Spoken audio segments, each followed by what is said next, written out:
Teka-teki siapa rekrutan pertama Manchester City musim panas ini terkuak sudah setelah the next Modric, Mateo Kovacic datang ke Etihad. Pemain Kroasia ber-DNA Eropa itu makin memantapkan mental tim yang baru saja meraih beberapa gelar. Kehadiran Kovacic tentu atas kemauan sang arsitek tim Pep Guardiola. Maklum, dia baru saja ditinggal pergi Gundogan dan gagal mendapatkan Declan Rice. Melihat peran Kovacic di skema Pep, apakah ia adalah pengganti yang tepat bagi Gundogan? Atau jangan-jangan Pep sudah menyiapkan posisi tertentu untuknya? Kovacic meniti karir dari Dinamo Zagreb sejak muda.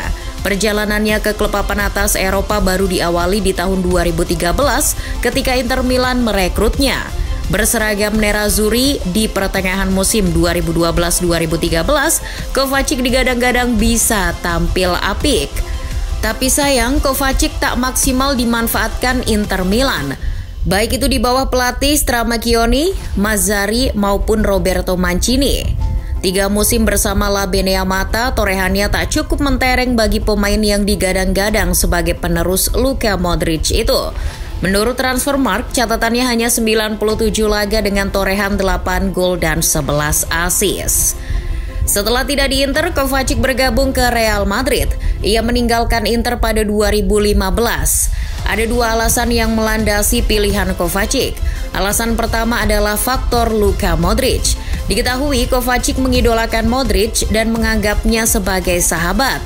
Di lain sisi, Modric lah yang mendorong Presiden Florentino Perez untuk memboyong Kovacic ke Santiago Bernabeu. Alasan kedua adalah ketika itu Inter Milan sedang terkena financial fair play sehingga harus menjual beberapa pemainnya untuk mengurangi beban gaji. Situasi itulah yang akhirnya dimanfaatkan El Real untuk bisa mempersatukan 2 sahabat tersebut.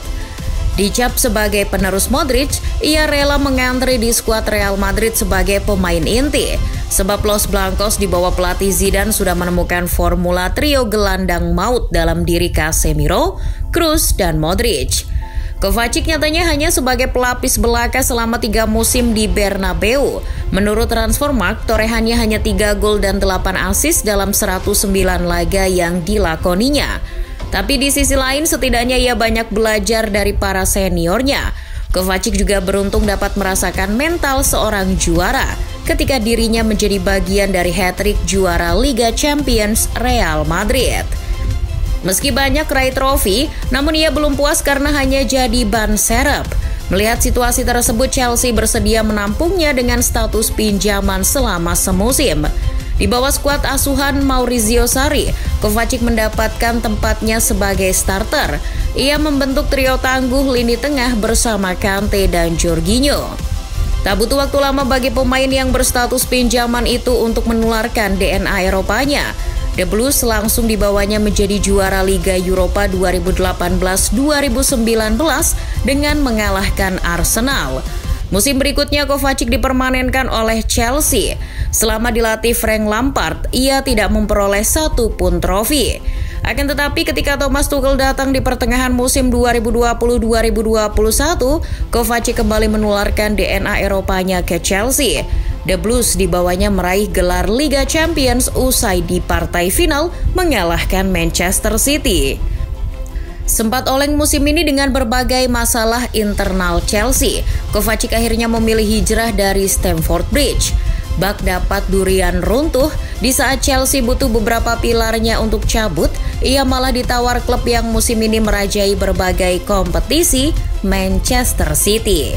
Dengan nominal 30 juta pound saja, Kovacic akhirnya hijrah ke Etihad musim depan. Antara Kovacic dan The Citizens sebenarnya sama-sama saling menguntungkan. City akan tambah kuat secara mental dan DNA Eropanya dari Kovacic. Sebaliknya, bagi Kovacic karirnya jauh lebih meyakinkan gabung tim seperti City daripada ikut-ikutan pemain lainnya ke Liga Arab. Di Manchester City, Kovacic digadang-gadang menjadi penerus Gundogan, tapi kalau dibandingkan, ternyata berbeda dari segi gaya main. Kita lihat saja gaya main Kovacic baik di Madrid maupun Chelsea. Ia lebih difungsikan sebagai pemain double pivot dan mengambil peran gelandang box to box untuk menjaga kedalaman di format 4-2-3-1, 4-3-3 atau 3-4-3. Sedangkan Gundogan bermain sebagai pemain nomor 8 yang lebih menyerang. Di format 3-2-4-1, Gundogan ditemani De Bruyne untuk lebih fokus menerabas kotak penalti lawan dan menciptakan peluang. Saat membangun serangan, Kovacic ini lebih sering menjemput bola ke bawah karena ia berposisi tepat di depan 4 bek. Sedangkan Gundogan hanya fokus mengolah bola menjadi peluang atau gol. Karena sudah ada pemain yang membackup Gundogan di belakang seperti Rodri dan Stones.